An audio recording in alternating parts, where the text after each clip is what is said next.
Hi, everyone. This is Earl Sewell, author, producer, and narrator of this podcast. I want to take a moment to thank everyone who listens, follows, and subscribes to this show. Additionally, I have some exciting news. Recently, this podcast has begun ranking on podcast charts globally. Around the world, the podcast is in the top 200, and here in the United States, it's ranked number 48 in the fiction category. I want to say thank you to everyone for supporting this podcast. If you've not done so, please share it with friends and family who you know will enjoy the show. Every bit of support helps. Speaking of support, as with all things, it takes resources to produce this show. If you'd like to support what's being done here, here's one way you can. Visit Amazon.com and purchase one of my more than 20 novels. Just go to Amazon.com and type Earl Sewell Books in the search box. You'll get a list of my books that I've written. Hopefully you'll find one that you will enjoy. Another effective way you can help support the show is to leave a rating and review in Apple Podcasts. Those ratings and reviews really help others to find the show. Also, if you're a power listener to this podcast and you've been following it from the beginning, I would love to hear from you. I would love to hear your thoughts about this show, about this podcast. To do so, drop me an email with the title Lennie Gray in the subject line to earlsewellvoiceover@yahoo.com.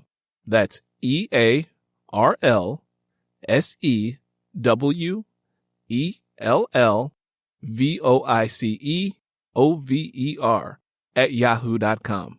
Once again, that's earlsewellvoiceover@yahoo.com. I would love to hear from you. Also, I'm currently recording the next audio drama. It's currently in production. At the conclusion of this episode, you can hear a preview of what's to come. I hope that you and those who mean the most to you are healthy and safe during this global pandemic. We are all in this together and must do our part to help keep not only ourselves safe, but our neighbors and our fellow global citizens too. Seriously, people, be safe out there. Now, let's get to the next episode of Lennie Gray. Katie Books Productions presents Lennie Gray, an audio drama, written, produced, and narrated by Earl Sewell. Previously on Lennie Gray. You're a good boy, Curly. That's why you and your family are protected from trouble around here. Hell, just a few days ago, Roy and J.W. had to put a boy in his place for thinking that he deserved a better position in life. Deep lines formed in Mr. Bettis's forehead as he told Curly about it. Curly humbly said, Thank you, sir. I'm glad to know that my family is protected and that you like our work out in the field. Curly, I'm going to show you just how much I like you. Tell them boys to come over here. Mr. Bettis reached into the back seat of his car and grabbed a grocery bag. Curly motioned for his sons. Willie, Bud, get over here. I got a stick of peppermint candy for each of you boys, said Mr. Bettis, handing them the red and white striped candy. Willie and Bud eagerly took it. Curly prompted them so that they wouldn't forget their manners. Thank you, they both said. Well, Curly, you can keep the newspaper. Oh, and I'll put the price of the peppermint candy on your account. Thank you, sir, said Curly. All right, gal. Take care, Mr. Bettis said as he waved to Lennie Gray. Curly held onto the newspaper and looked at the photograph of Jesse Owens with the winning medals around his neck. It confused him as to why Mr. Bettis would say that he didn't think Jesse Owens should have run. But he had brought it to him like it was something important. A shift happened inside of Curly's mind. Did Mr. Bettis really like him, or did he hate him? Curly didn't know how to tell the difference because he had a difficult time understanding how Mr. Bettis could smile at him and say something mean-spirited at the same time.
Early Sunday morning, Lennie Gray was making a pallet on the front porch of her shanty for her son, Roosevelt, whom she'd given birth to.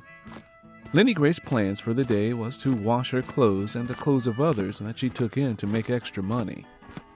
Once Roosevelt was situated, she took one of the large quilts and submerged it in a tub of water and began the task of cleaning it.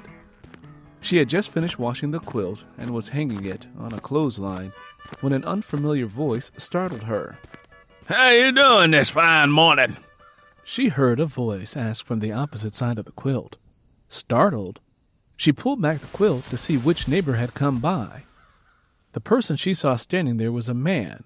He was wearing slacks, a suit jacket, a straw hat, and carrying a suitcase. "Fine, and yourself?" Lennie Gray greeted him, sensing the man was friendly and meant no harm. He looked to be around Curly's age, and he was just a little shorter. "I could use some water if you got some," said the man. "I got plenty of pump water. It's brown in color and don't taste all that good. But if you're thirsty, I suppose it'll do the trick," said Lennie Gray, moving back to the porch and placing more laundry in the tub of water. "I expect pump water would do just fine," said the man, half smiling and revealing most of his teeth were missing. Over the years, Lennie Gray also lost several of her teeth, and as a result, she didn't smile much, and when she did on occasion through laughter, she covered her mouth with her hand. "Willie?" Lennie Gray called to her son. "Huh?" "Bring a jar of that pump water out here," Lennie Gray instructed. "You ain't from around here." "No, ma'am. Just passing through this side of town. My family live on the other side. Ain't too far from here. I'm only staying for a little while, and then I'll be heading up to Harlem to record a record," said the man, setting the suitcase down. "Is that right?" Lennie Gray said curiously as she gave him her undivided attention. "Where you coming from?" "Money, Mississippi. You ever been up there to Harlem?"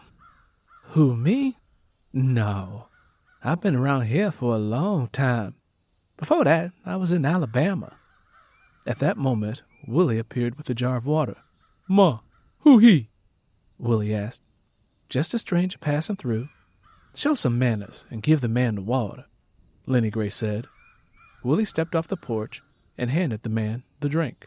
Thank you," he said as he took long gulps. "Name is Sonny Boy Williamson." "Well, it's nice to meet you, Sonny Boy. I'm Lennie Gray, and this here's my boy, Willie." "Fine-looking young man." Sonny Boy smiled. "Do you know where the men folk hang around at?" "Well, most of the men hang around the juke joint they got not too far from here, or they hang around in town. This time of day, I'd say you'd find most of the field men in town." Lennie Gray motioned in that direction. "Well, that's where I'm headed," said Sonny Boy. "I thought you said you were going to see your people." "I am. I'm just stopping where the men folks is to play a little music and hopefully make a little money so I can be on my way," said Sonny Boy. "Do you know how to play?" Lennie Gray asked. "Ma'am, I've been playing music here since I was a little boy." "Can I hear something?" Willie asked innocently. Chuckling, Sonny Boy decided to oblige. He removed his harmonica and blew it a few times. What you want to hear?" "The blues. Me and my daddy like the blues. My daddy say the blues teach people about life," Willie said, folding his arms and waiting to hear if Sonny could play. "Well, son, I am the right man for that," said Sonny Boy, who began to blow a melody and tap his foot to keep pace.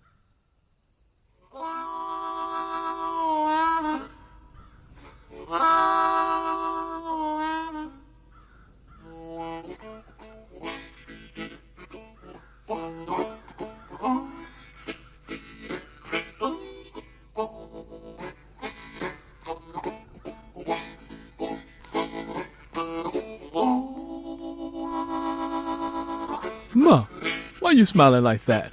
Willie asked, noticing his mother snapping her fingers on one hand while covering her mouth with the other. He looked at the stranger and then back at Lennie Gray. It was then that Sonny Boy stopped. "That's a mighty good plan. You made me smile. I ain't had no reason to do a smile like that in a long time," Lennie Gray admitted.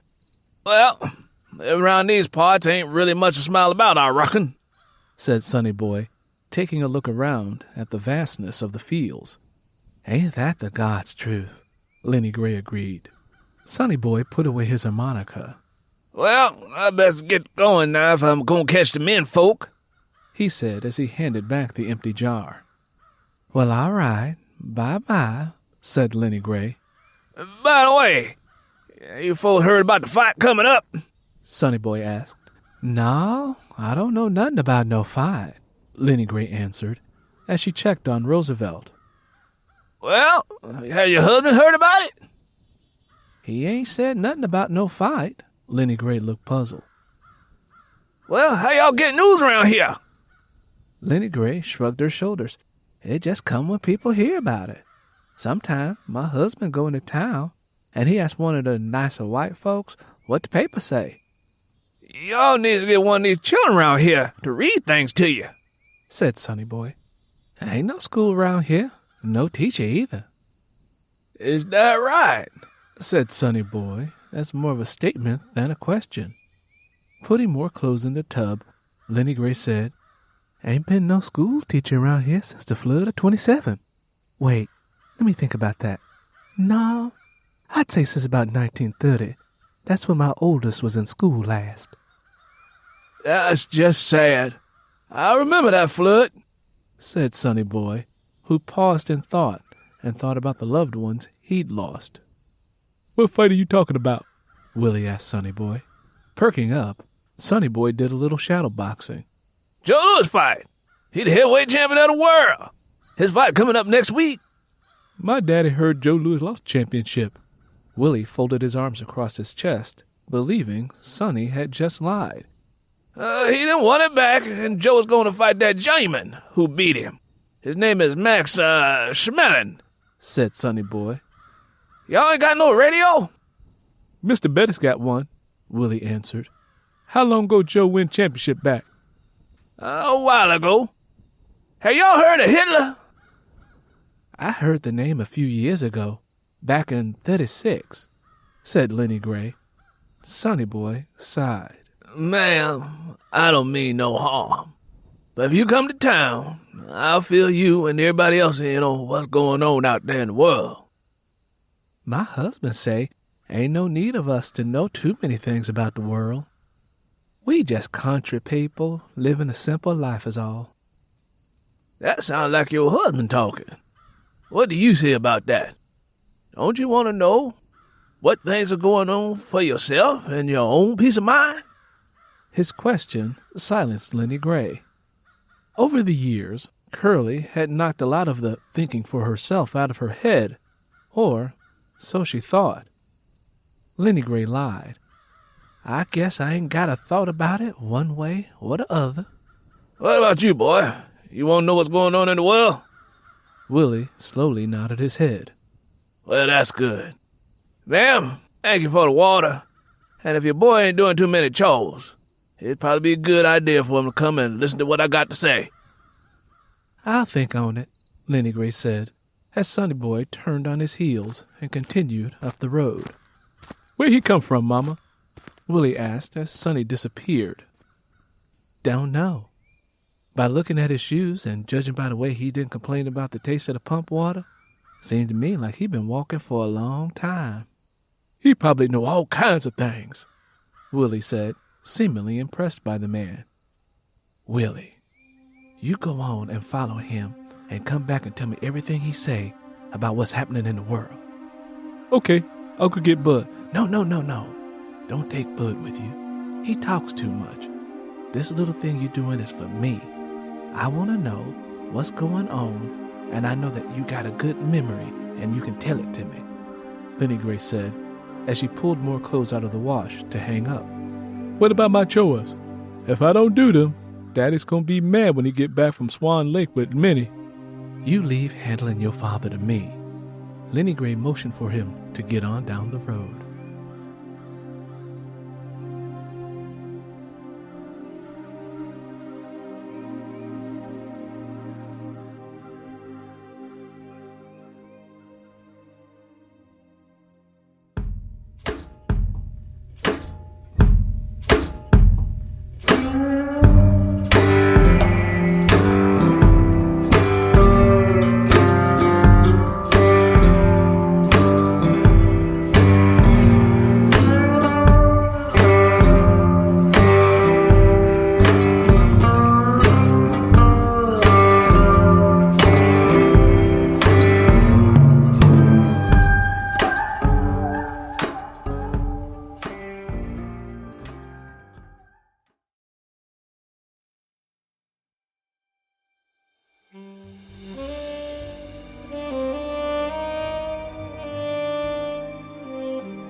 Carmen swiveled her wrist to glance at her wristwatch as she shuffled up the steps of Nikki's apartment building.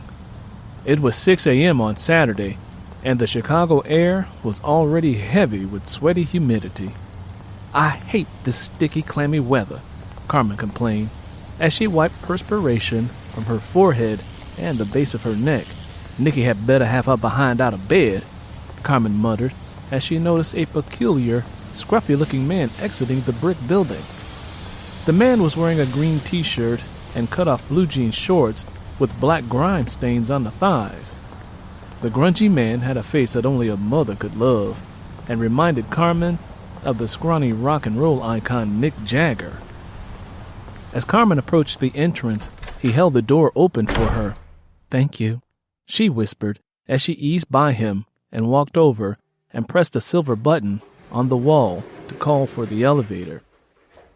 She stared mindlessly at the orange elevator light, paused on the 8th floor. She sighed impatiently, then turned around to look out a nearby window while she mulled over her thoughts. Carmen was disillusioned with the fact that Nikki wasn't doing anything useful with her life. Her baby sister had a day job at an adult bookstore as a peep show girl and an evening job as a stripper at a seedy gentleman's club. Their parents had to be turning over in their graves, knowing that Nikki was making a living, exposing her body to men old enough to be her grandfather. That wasn't the way either of them were raised. "Yeah," Carmen whispered to herself as she continued to glance out the window. "Nikki's life is dreadful, in my opinion." Carmen shouldered much of the blame for Nikki's appalling lifestyle, and the guilt she toted around was a heavy burden on her heart. Carmen continually attempted to clear the unspoken tension between her and her sister, but reconciling with Nikki was turning out to be a monumental task. Their mother had passed away years ago from a combination of cancer and being a perpetual worrywart. 2 years later, their father, Anthony, died. At the time of his death, Carmen was 21 years old and became guardian of her then 15-year-old sister, Nikki. The untimely loss of their father was the root of the tension between them. Nikki blamed Carmen for the death of their father, and she knew it, although Nikki hadn't verbalized it as much lately. Blame and guilt were parasites eating away at Carmen's soul, and she was tired of toting around her baggage of unhappy feelings. Carmen exhaled, hoping the shift in her breathing pattern would rid her mind of the unwanted and haunting thoughts. She turned back around to check the progress of the elevator and noticed that the scrawny man who had held the door for her was still hovering around the doorway, glaring at her.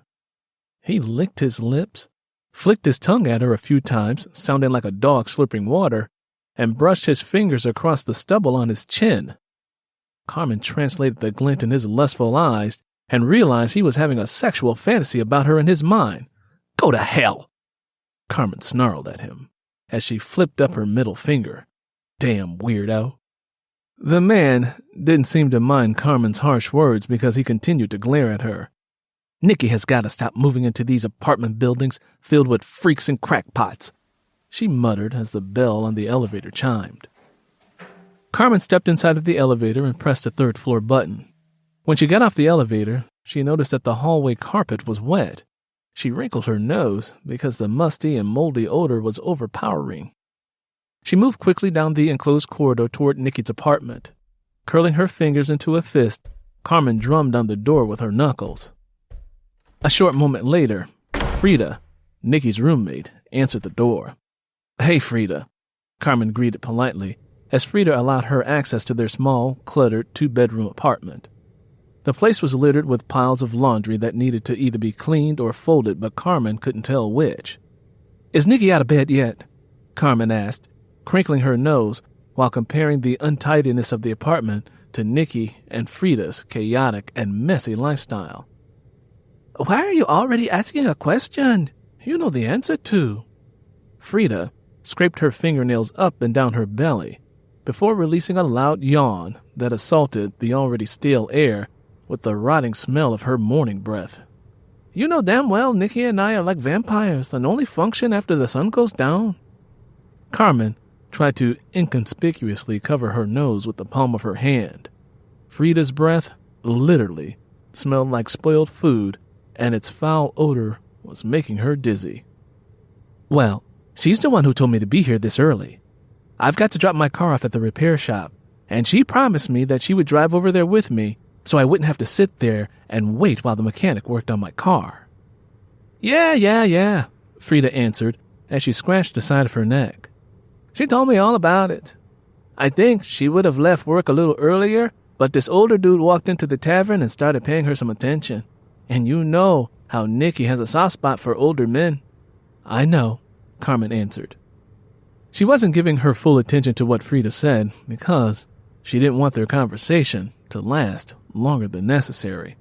The only thing she wanted her to do was to stop talking. Carmen sauntered into the kitchen area and inspected a banana sitting on the countertop. After checking it thoroughly for bruising, she decided that it appeared safe enough to eat. He was a nice-looking man, too, Frida continued, to Carmen's annoyance. He looked like he used to play football or something. You know, the type that probably has a large stash of money hidden somewhere? Mm-hmm. Carmen answered coyly, hoping that Frida picked up that she didn't want to continue their conversation. Carmen noticed a chair that wasn't cluttered with clothes positioned in a corner of the room. She decided to sit down and wait for her sister. You don't seem like you're in a talkative mood. But then again, you never are. I'm going back to my room. Besides, Francisco came over early this morning and gave me some grown man loving. My body trembles just thinking about having my ass in the air while he sucks on my sweet, juicy Spanish punani. Carmen could not have cared less about Frida's sex life, and if her pussy was as funky as her breath, Francisco had to be one nasty motherfucker to put his face anywhere near her smelly ass. Yeah, whatever. You're telling me way too much information, Carmen said, and began to leave. She was glad Frida was taking her body funk back into the bedroom. There's no need to be jealous, honey. Oh, Lord, here we go, Carmen thought. Now she thinks I'm being insulting. You? And your stuck-up attitude will get a man to fuck you right one of these days. Hopefully, he'll be able to mellow you out some. How long has it been now since that no-good professor dumped you? What, 9 years? Or is it 10? Frida snickered. He had your head all messed up when he canceled the wedding on you after you spent all of your money planning this elaborate event, which you specifically told me that I wasn't invited to. I still haven't forgotten that evil shit. I'm glad he cracked your prissy little face and left you all broken up. You needed to be taught a lesson. Frida used threatening hand gestures to emphasize her point. Frida, it's too damn early in the morning to dig up old shit and start a fight with me. I didn't come over here for that. Carmen was more than willing to bare her claws and stir up an ugly argument if Frida didn't back down. Trust me, you do not want to toy with me this morning. Frida chuckled. You don't scare me, honey. Not one bit. Frida said her piece and then made her way down the narrow corridor to the bedrooms. She banged hard on Nikki's bedroom door. Your snooty-ass sister is here, Frida said, loud enough for Carmen to hear. The animosity between Frida and Carmen was like a knife in her back that she couldn't reach. In fact, as Carmen saw it, Frida was a part of the reason that her relationship with Nikki was so sour at times.